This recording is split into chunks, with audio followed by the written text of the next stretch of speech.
శ్రీ మహాగణాధిపతి నమః. శ్రీ గురుభ్యో నమః. నిన్న దేవీ భాగవతంలో 8వ శిశువుగా అంటే అష్టమ శిశువుగా జన్మించాడని చెప్పుకున్నాం. అతడే భీష్ముడు. ఇతడు దీర్ఘకాలం మానవుడుగా ఉండిపోవాలని వశిష్ఠుడు శాపం పెట్టాడు.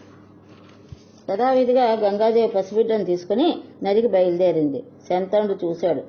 పరుగున వచ్చి కాళ్ళపై పడ్డాడు. ఈ ఒక్క పుత్రుణ్ణి ప్రాణాలతో వదిలిపెట్టు, పెంచుకుంటాను. 7గురిని నీళ్లలో వదిలేశావు. నీకిచ్చిన మాట కట్టుబడి అడ్డు చెప్పలేదు. ఈ పుత్రశోకం భరించలేకపోతున్నాను. నా గుండెలు పగిలేటట్టున్నాయి. దయచూడు, కరుణించు. వీడిని ఒక్కడిని దక్కించు.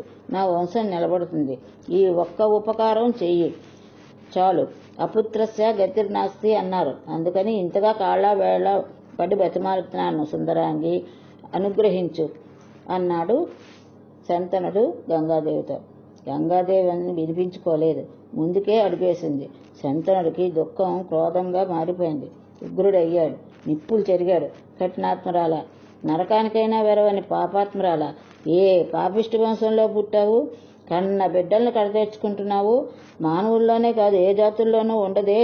నువ్వు అసలు ఆడదానివేనా? తల్లిపేగు ఉందా? ఎలా తెంచుకోగలుగుతున్నావే రాక్షసి? ఉంటే ఉండు, పోతే పో. వంశ వినాశనానికి దాపురించావు. పిల్లవాడిని మాత్రం తీసుకెళ్ళడానికి వీల్లేదు అన్నాడు శంతనుడు గంగాదేవితో. అయినా గంగాదేవి ఆగలేదు. రుసరుసా చూసింది. ఒక్క నవ్వు అదోలా నవ్వింది. నడుస్తూనే బదులు పలికింది. శంతను, ఈ బిడ్డ నాకు కావాలి. నీకు ఇవ్వను. అడవుల్లోనే పెంచుతాను. నువ్వు మాట చెప్పావు, నాకు అడ్డు చెప్పావు, నిందించావు. అంచేత నిన్ను విడిచి ఇదిగో ఇప్పుడే వెళ్ళిపోతున్నాను. వెళ్లే ముందు నాదొక్క మాట జాగ్రత్తగా విను. నేను గంగాదేవిని. పూర్వజన్మలో నువ్వు మహాభీషుడివి. మన అనురాగబంధం అడవిలో కాదు, అలనాడు సత్యలోకంలో ఉంది. నువ్వు గుర్తించలేకపోయావు. సరే, ఆ సంగతి అలా ఉంచు. అష్టవసువులు వశిష్ఠ శాపానికి గురై నన్ను తల్లిగా అభ్యర్థించారు. ఆ దేవకార్యం చేయడం కోసం నేను నీకు ధర్మపత్ని అయ్యాను. 7గురిని శాప విముక్తులు చేశాను. ఈ బిడ్డడు అష్టమ వసువు. వీడు దీర్ఘాయువు. తల్లి లేని బిడ్డడు బతకడు. బతికినా ఆరోగ్యంగా ఉండడు. అంచేత నేనే తీసుకువెళ్ళి పెంచుతాను. యువకుడయ్యాక నీకు అప్పగిస్తాను. ఇతడు అష్టమ వసువు, గంగాపుత్రుడు, గాంగేయుడు, బలాధికుడు, మహావీరుడు అవుతాడు. అంచేత దుఃఖించకు. మనం కలుసుకున్న అడవిలోకే, ఆ చోటుకే తీసుకువెళ్తున్నాను అని ఆ మాటలు చెప్పి శంతనుడికి కాసంత ఉపశమనం కలిగించింది గంగాదేవి. తర్వాత అదృశ్యం అయ్యింది.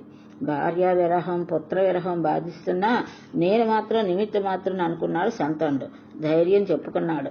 రాజ్యపాలనలో మునిగిపోయాడు. కాలం గడుస్తోంది. ఒకనాడు వినోదం కోసమని వేటకు బయలుదేరాడు. తిరిగి గంగా తీరం చేరుకున్నాడు. అదే అడవి, అదే చోటు. ఒక యువకుడు, స్ఫురద్రూపి, ఆజానుబాహుడు, విలువిద్యను అభ్యసిస్తూ కనిపించాడు. శంతనుడు గుర్తించలేకపోయాడు. పాత సంగతులు ఏవి అతడికి స్ఫురణలో లేవు. అన్నీ మర్చిపోయాడు. వయసులో ఉన్నప్పటికీ మన్మధుడిని తలపిస్తున్నాడు ఆ యువకుడు. అతడు ధనుర్విద్యా కౌశలం, బాణప్రయోగలాఘవం మానవ మహావీరులకే కాదు, దేవదానుషులకు కూడా అసంభవం. శంతనుడు ఇలా ఆశ్చర్యపడి నిలబడి తదేక వీక్షతో చూస్తున్నాడు, ఆనందిస్తున్నాడు ఆ బాలుని చూసి. చాలా సేపటికి ఆ యువకుడు తన అభ్యాసం ఆ పూటకు ముగించాడు. శంతనుడు స్పృహలోకి వచ్చి ఆ యువకుడిని సమీపించి ఆర్ద్రంగా ఆప్యాయంగా పలకరించాడు. నాయనా, ఎవరబ్బాయివి అని అడిగాడు. ఆ యువకుడు జవాబు చెప్పకుండా అటు ఇటు బాణాలు వేసుకుంటూ మాయమయ్యాడు. శంతనుడికి దిగులు పట్టుకుంది. ఎవరో ఏమిటో తెలుసుకోవాలని కుతూహలం పెరిగింది. గంగాదేవిని స్మరించాడు, స్తుతించాడు. ప్రత్యక్షమైంది. మితంగా శుచిస్మితంగా గంగాదేవి ఇలా పలికింది. రాజేంద్ర, వీడు నీ కుమారుడే. అష్టంబసు, గాంగేయుడు. వశిష్ఠుల వారి దగ్గర వేదశాస్త్రాలు అభ్యసించాడు. ధనుర్వేదంలో మరీ ప్రవీణుడయ్యాడు. పరశురాముడికి ఎంత విద్య వచ్చినా ఇతడికి అంత విద్య వచ్చు. ఇప్పుడు ఇంక నీ పుత్రుణ్ణి నీవు తీసుకెళ్లవచ్చు. నీ వంశానికి కీర్తికారకుడవుతాడు. మంచి బాలుడని అనిపించుకుంటాడు. నిన్ను ఆనందింపజేస్తాడు అని చెప్పి గాంగేయుని పిలిచి తండ్రికి అప్పగించి గంగమ్మ అదృశ్యం అయింది. శంతనుడు మురిసిపోతూ కొడుకును కౌగిలించుకుని శిరస్సు మూర్చుకుని రథం ఎక్కించుకుని రాజధానికి తిరిగి వచ్చాడు. గజోత్సవం జరిపించాడు. మంచి రోజు చూసి మంత్రి, పురోహిత, సామంత, దండనాయక, పౌర జానపదులను అందరినీ ఆహ్వానించి కొడుకుని పరిచయం చేసి యువరాజు పట్టాభిషిక్తం చేశాడు. పుత్రుణ్ణి, గుణగుణాల్ని, శౌర్య పరాక్రమాల్ని ప్రత్యక్షంగానూ పరోక్షంగానూ తెలుసుకుంటూ సంబరపడిపోతున్నాడు శంతనుడు. ఇక జాహ్నవిని అంటే గంగాదేవిని తలవైనా తలవలేదు శంతనుడు. సౌనకాది మహాములారా, గాంగేయుడికి జన్మం విన్నారు కదా. ఇంకా మహారాజు శంతనుడు దాస్యపుత్రి మత్స్యగంధిని ఎప్పుడు వివాహం చేసుకున్నాడో, ఎలా వివాహం చేసుకున్నాడో ఈ సందేహాలకు సమాధానం మిగిలిపోయింది. అది కూడా చెప్పేస్తాను వినండి. శంతనుడు వేటకు వెళ్ళిపిచ్చి ఉంది కదా, గాంగేయుడితో కలిసి గాఢారణ్యాలకు బయలుదేరాడు. క్రూరమృగాలను వెతికి సంహరిస్తూ అరణ్యం నుంచి అరణ్యానికి వెళుతూ 4 ఏళ్ల పాటు వేట సాగించాడు. కట్టకడపటికి కాళింది తీరాన్ని చేరుకున్నారు. ససైన్యంగా విడిది చేశారు. శంతనుడు తన గుడారంలో విశ్రాంతి తీసుకున్నాడు. ఎక్కడి నుంచి వీచిన ఒక సుగంధ పరిమళ వీచిక అతని ముక్కుపుటాలకు గిలిగింతలు పెట్టింది, తనువుకు పులకింతలు పెట్టింది. గుడారం వెనకాతలకు వచ్చాడు. ఇది మందార సుమందరం, కస్తూరి పరిమళం కూడా కాదు, చంపక సువాసన కాదు, మాలతీ కేతకి సురబిడ వాయు తరంగం కూడా కాదు. మరి ఏమిటైపోయింది చెప్పమా అని అనుకుంటూ ఆ పరిమళాన్ని ఆస్వాదిస్తూ వస్తున్న వైపు చకచక అడుగులు వేశాడు. కనిపించింది, శృంగారవతి కనిపించింది. కాళింది నదీ తీరాన కూర్చుని ఉంది. మలినాంబరాలతో ఉన్న నల్లగా ఉన్న చూపులకు ఇంపుగా కనిపించింది. ఈ పరిమళం ఆవిడ శరీరంలోంచే అని రాజు గ్రహించాడు. ఆశ్చర్యపోయాడు. పరిమళమే అద్భుతం అనుకుంటే సోయగం మరీ అద్భుతంగా ఉంది. నిండు జవ్వనం, పెట్టని సొమ్ముగా ఉంది. ఎవరు ఈ అమ్మాయి? ఇక్కడెందుకుంది? దేవనాగ మానవ గంధర్వ కన్యల్లో ఎవరై ఉంటుంది? ఎవరైనా కానీ ఈ గుమగుమలేమిటి? ఒకప్పుడు గంగాదేవి ఇలా నది ఒడ్డునే దర్శనమిచ్చింది అనుకునేసరికి శంతనుడు కామ వివసుడయ్యాడు. మాట కలిపాడు. ప్రియా, ఎవరు నువ్వు? ఎవరి అమ్మాయివి? ఇక్కడెందుకున్నావు? ఇది విజనారణ్యం కదా. చారునేత్ర, ఒంటరిగా ఇక్కడేం చేస్తున్నావు? ఎవరి కోసం ప్రతిష్ఠిస్తున్నావు? వివాహితవా అవివాహితవా? నీలి గర్జాలు ముంగురుదానా? దయచేసి నీ వివరాలన్నీ చెప్పు. నీ సౌందర్యం నా మనస్సును పరవశింపజేస్తోంది. ఈ పలకరింపులకి యోజనగంధి రవ్వంత తత్తరపడింది. శంతనుని చూసి కన్నులు పద్మాలుగా వికసించాయి. నేను దాసరాజు కూతురును, తండ్రి చాటు బిడ్డను. ఇదిగో ఈ నావు నడుపుతున్నాను. ఉచితంగా యాత్రికులను నది దాటించి అటూ ఇటూ చేరుస్తాను. నీకు అబద్ధం చెప్పడం ఎందుకు? ఇవాళ మా నాన్నగారు వేరే పనిలో ఉండి ఇంటి దగ్గరే ఉండిపోయారు. అంబుజక్షణ, నేను కురువంశ మహారాజును. నాకు భార్య లేదు. నేను ధర్మపత్నిగా చేసుకుంటాను. నిన్ను అంగీకరించు. యవ్వనంలో ఎందుకు ఇలా వృధా చేసుకుంటావు? నిన్ను చూసినప్పటి నుంచి మన్మధుడు నాపై దాడి చేస్తున్నాడు. నీ రూప యవ్వన విలాసాలకు నేను దాసుణ్ణి. అనుగ్రహించు. ఒకప్పుడు నాకు భార్య ఉండేది, నన్ను వదిలేసి వెళ్ళిపోయింది. మరొకతను ఇంతవరకు నేను చేసుకోలేదు. ప్రస్తుతానికి భార్యావిహీనుడినే. సర్వసుందరాంగివి నువ్వు. నిన్ను చూడగానే మనసైందన్నాడు శంతనుడు గంగమ్మతో, యోజనగ్రంథితో. యోజనగ్రంథి చెవులకు ఈ పలుకులు అమృతపు చినుకులు అయ్యాయి. ధైర్యం కూడగట్టుకుని సన్నని గొంతుతో సాత్వికంగా పలికింది. మహారాజా, నీ మాటలు నిజమే అని నమ్ముతున్నాను, కానీ నేను మాత్రం స్వతంత్రురాలు కాదు. తండ్రి బొద్దికలో ఉన్నదాన్ని. దాత అతడే కాబట్టి నువ్వు ఆలస్యం చేయకుండా వెళ్ళి మా తండ్రిని అర్థించు. దాసీపుత్రునైనంత మాత్రాన శైలిని కాదు, అంటే స్వేచ్ఛావిహారం కాదు. దాసపుత్రునైనంత మాత్రాన, అంటే దాసరాజపుత్రునైనంత మాత్రాన నేను స్వేచ్ఛా విహారశీలను కాను అని చెప్పి తండ్రి చేతుల్లోనే మెలుగుతాను. ఒకవేళ నువ్వు అభ్యర్థించినా మా తండ్రి అంగీకరించకపోతే అప్పుడు నువ్వే స్వయంగా నా పాణిగ్రహణం చేయి. అది నాకు సమ్మతమే. మన్మధుడు నిన్ను ఎలా హింసిస్తున్నాడో నవయవంలో ఉన్న నన్ను కూడా అలాగే హింసిస్తున్నాడు. అయినా పరాపరంగా వస్తున్నటువంటి కులాచారాల పట్ల నిర్భరంగా ఉండాలి కదా నేను అని యోజనగ్రంథి అంది శంతనుడితో. సౌనకాది మహాములారా, యోజనగ్రంథి ధైర్యంగా చెప్పిన మాటలు వింటూనే శంతనుడు దాసరాజును కలుసుకోవడానికని బయలుదేరాడు. అల్లంత దూరాన చూసి దాసరాజు ఆశ్చర్యపోయాడు. అతడు వంగి వంగి దండాలు పెడుతూ ఎదురొచ్చాడు. మహారాజా, నీ దాసుణ్ణి ఇలా అనుగ్రహించారా? ధన్యుణ్ణి. పని ఏమిటో ఆజ్ఞాపించండి అన్నాడు దాసరాజు శంతనుడితో. దాస, నువ్వు అంగీకరించినట్లయితే నీ కూతుర్ని ధర్మపత్నిగా చేసుకోవాలనుకుంటున్నానన్నాడు. భూపాల, కన్యారత్నం నాదైతే అడుగుతున్నవాడు నువ్వైతే ఇవ్వదగింది ఎప్పుడూ ఇస్తాను, ఇవ్వరాంది ఎప్పుడూ ఇవ్వను. అయితే మహారాజా, ఇక్కడ ఒక చిన్న నియమం ఉంది. మా అమ్మాయికి పుట్టే కొడుకు నీ తర్వాత పట్టాభిషిక్తుడు కావాలి. నీ పుత్రుడే అయినా మరెవడూ కూడా రాజు కాకూడదు. శంతనుడికి అవునం లేదు, కాదం లేదు. ఆలోచనలో పడ్డాడు. తన మనసులో గాంగేయుడు ఉన్నాడు కనుక మాట్లాడకుండా వెందిరిగి వెళ్ళిపోయాడు. వెళ్ళాడే కానీ మనసులో లేదు. స్నానం లేదు, భోజనం లేదు, పోనీ అంటే కునుకు తీయటం లేదు. అదే ఆలోచన. అటు యోజన గ్రంథి, ఇటు పట్టాభిషేకం. చింతాకులుడై దిగులుగా కూర్చున్నాడు. గాంగేయుడు గమనించాడు. తండ్రి, ఏమిటి మీ దిగులు? అజుడైన శత్రువుడు ఉన్నాడా? చెప్పండి, వాడి వంశం మొత్తం నాశనం చేసేస్తాను. తండ్రి, దుఃఖం తెలుసుకోలేకపోయాక, తొలగించబోయాక కొడుకు ఉండి ఏం లాభం? రుణం తీర్చడం కోసమే మీ కొడుకుగా పుట్టాను. విచారించకండి, విషయం చెప్పండి. తండ్రి ఆజ్ఞాపిస్తే రాజ్యం వదిలేసి అడవులకు వెళ్ళాడు రాముడు. హరిశ్చంద్రుడి కొడుకుడు లోహితుడు తండ్రి అమ్మేస్తే ఒక విప్రుడి దగ్గర దాసుడయ్యాడు. అజీగర్తుడి కొడుకు సునస్సేపుడు ఇలాగే బలి అవ్వడానికి సిద్ధపడి యూపస్తంభం ఎక్కాడు. అతన్ని తర్వాత విశ్వామిత్రుడు రక్షించాడు అనుకో. తండ్రి ఆనతి మీద పరశురాముడు తల్లి శిరస్సును ఖండించాడు. అకార్యమైనా చేశాడు. తండ్రి ఆజ్ఞకు తిరుగులేదని భావించాడు. మహారాజా, ఈ శరీరం మీది. ఏం చెయ్యాలో చెప్పండి, చేస్తాను. సాధ్యాసాధ్యాల గురించి ఆలోచించకండి, నేనున్నాను. ధనస్సు ఉంది. నా పుట్టుకైనా చరితార్థం అవ్వాలి. మీ కోరికైనా తీరాలి. చెప్పండి, చేస్తాను. సమర్థుడై ఉండి తండ్రి కోరిక తీర్చలేని వాడు కొడుకే కాడు, వాటి జన్మ వ్యర్థం అన్నాడు గాంగేయుడు. దేవవ్రతుడు ఇలా అనగానే అతడు నిర్బంధించేసరికి శంతడు కొంచెం కదిలాడు. అయినా మనసులో మాట చెప్పడానికి సిగ్గుగా ఉంది. చెప్పక తప్పని పరిస్థితి. క్లుప్తంగా వేగంగా చెప్పి ముగించాడు. కుమారా, నిజమే, దిగులుగానే ఉంది. నువ్వు ఒక్కడివేగా నాకు ఒక పుత్రుడివి, వీరుడివి, సూర్యుడివి, సంగ్రామ కోవిదుడివి. ఏకపుత్రుడు ఇంచుమించు అపుత్రుడు అని పెద్దలు అంటారు. పైగా ఏ యుద్ధంలో అయినా నీకు ఏదైనా జరగకూడదు జరిగితే నేను నిరాశ్రయునైపోను. ఇదే నా బాధ, మరింకేమీ లేదన్నాడు. తండ్రి అసలు సంగతిని చెప్పడం లేదని గాంగేయుడికి అర్థం అయిపోయింది. సిగ్గుపడుతున్నట్టుగా గ్రహించాడు. మౌనంగా వచ్చేశాడు.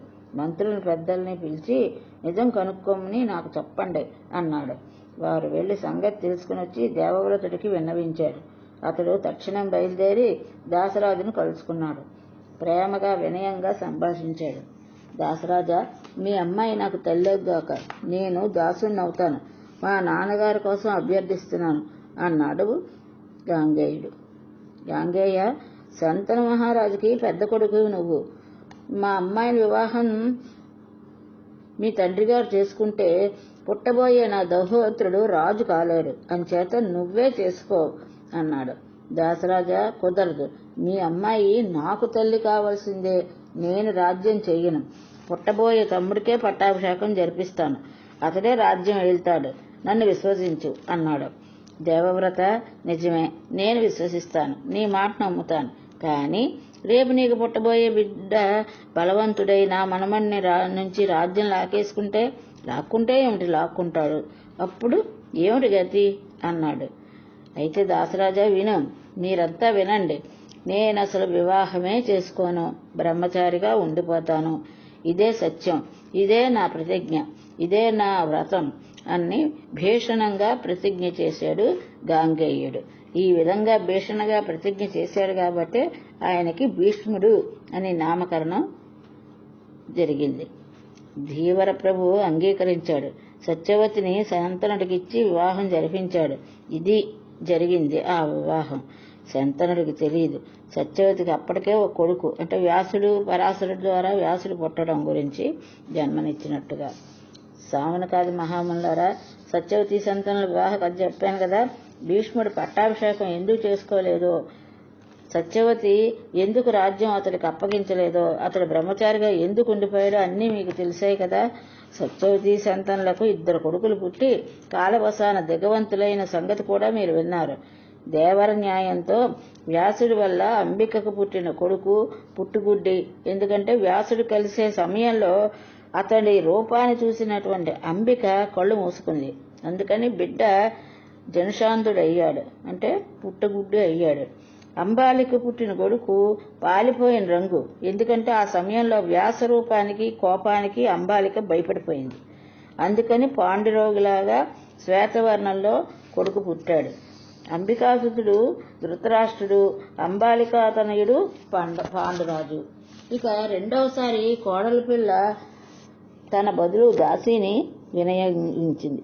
అది కామకళాచితుల ధైర్యం గళ్ళు తెరిచిన వ్యాసుడితో ఆనందించి తృప్తిపడింది.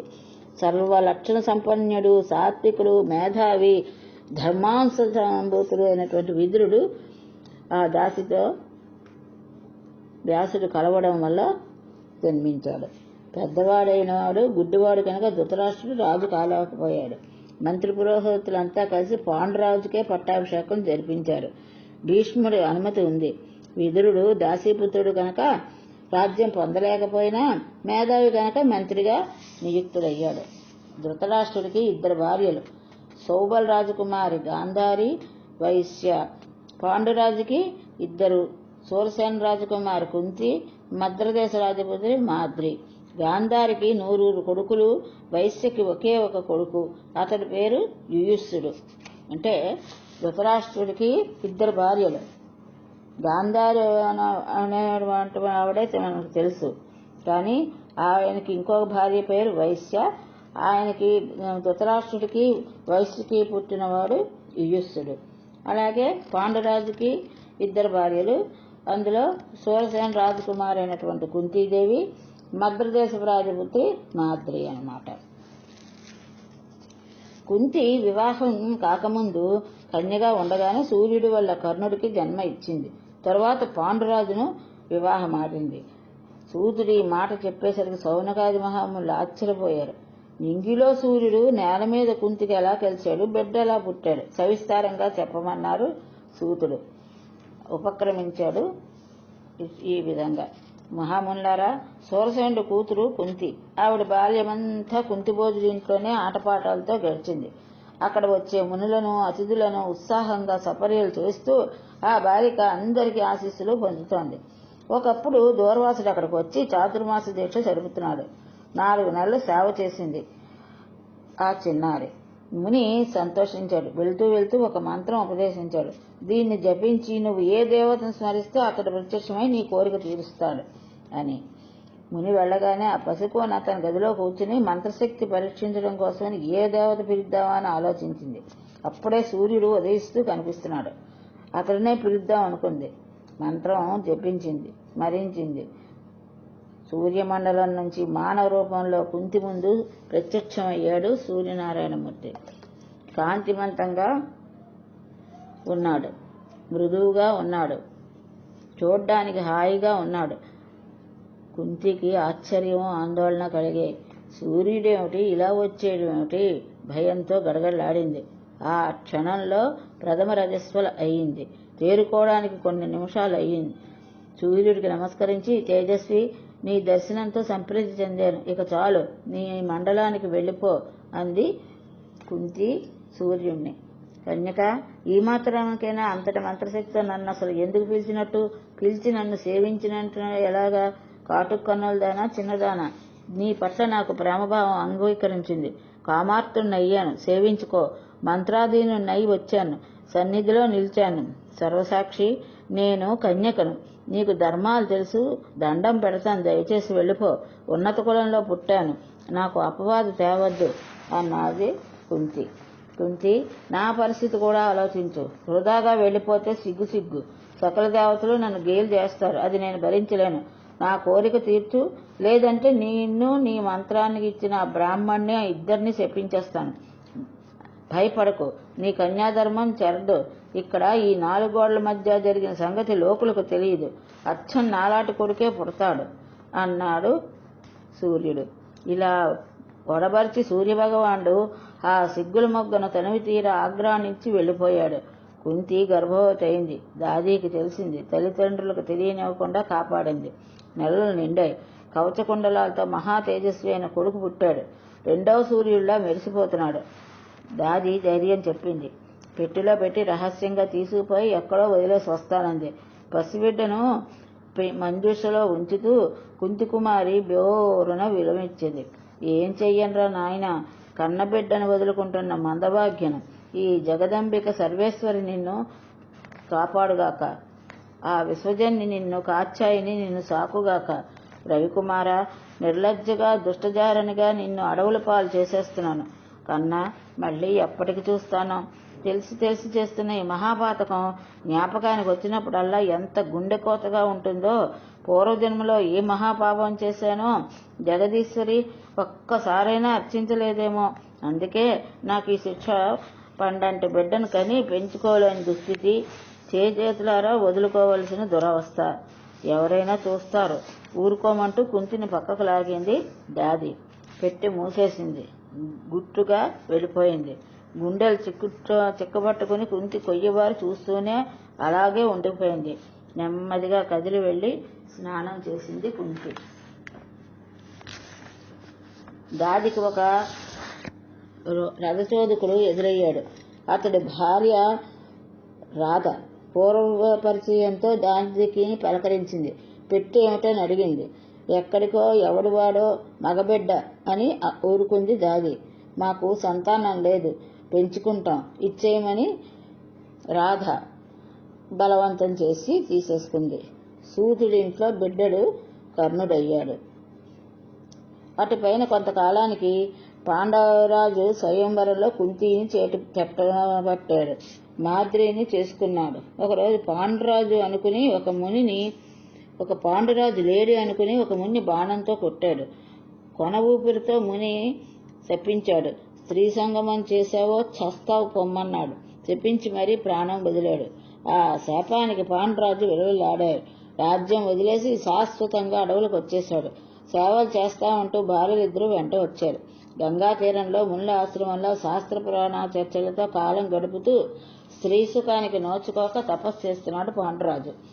పురాణ శ్రవణంలో ఒక సందర్భాన్న అపుత్రస్య గతిర్నాస్తి స్వర్గే గంతుం పరం తపః ఏన పిపాయేన పుత్రస్య జన్నం చరేత్ అనే శ్లోకం చెవిన పడింది. పురాణం చెప్తున్న ముని ఆ శ్లోకాన్ని మరింతగా వివరించాడు. అంశజుడు దౌహోత్రుడు అంటే ఆత్మజుడు, దౌహోత్రుడు అంటే కూతురు కొడుకు, క్షేత్రజ్ఞుడు నిజ భార్యకు పరపురుషుడి వల్ల పుట్టిన కొడుకు అనమాట. గోళకుడు విదంతపుత్రుడు, కుండడు ఉపభర్తకు పుట్టిన పుత్రుడు, సహోడు వివాహ సమయానికే గర్భస్థుడై అయిన తర్వాత పుట్టినవాడు. కానీనుడు కన్యాపుత్రుడు, క్రీతుడు కొనుక్కున్న కొడుకు, వనప్రాప్తుడు దొరికినవాడు, దత్తుడు దత్తతగా తీసుకున్నవాడు అని పుత్రులు 10 రకాలు. వీరిలో ఉత్తరోత్తరులు అధములు. ఇది విన్నాక పాండురాజుకు మరి నిద్ర పట్టలేదు.